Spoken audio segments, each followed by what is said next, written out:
Hey, I just wanted to let you know that I'm going out of town for a couple days. Okay. Where are you going? Going to the city, Mike and Sonny. I figured it'd make it a little easier for us to stay apart. I wish I could see you before you leave. Yeah, so do I. I miss you, Jason. I miss you too. I'll call you when I get there, okay? Okay. Just be safe. Thanks. And Sam, we're gonna figure this Peter August thing out. I know. I'll notify all the other shareholders of this recent development. Good, and make sure you tell them it's temporary. Yes, of course.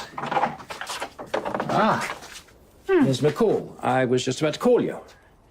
Uh-oh. Why? Come on in. There's a lot to catch up on. I'll fill you in. Please. Okay. Hey, Gladys, I thought you were on your way back to Bridgeport. It's such a long drive, even in my snazzy new car. And I stayed at Turning Woods so late with Mike. You know, I was hoping you'd let me stay over another night. Okay, Gladys, you know, and I know you're working this, to get every penny that you can get. Do I like it? No. Do I judge you? Not really. You've done so much for my dad, and I appreciate that. I'm grateful. Mike is a sweetheart.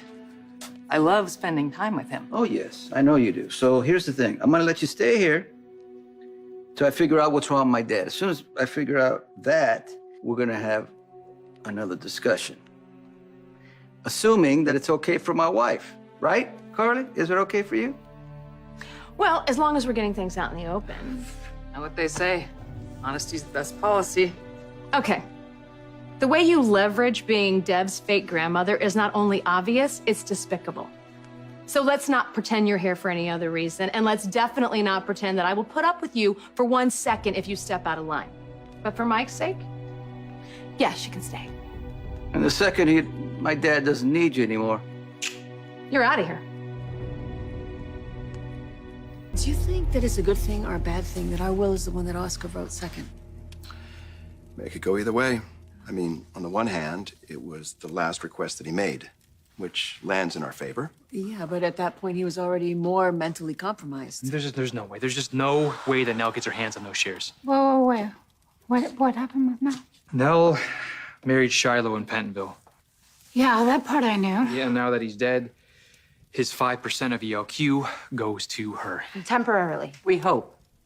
Well, I mean, I guess it could be worse, right? Wait. Thank you for what you did. You know, the way you handled Nelle. I mean, that was pretty amazing. It really was. It may have been my proudest moment as a father. You're welcome.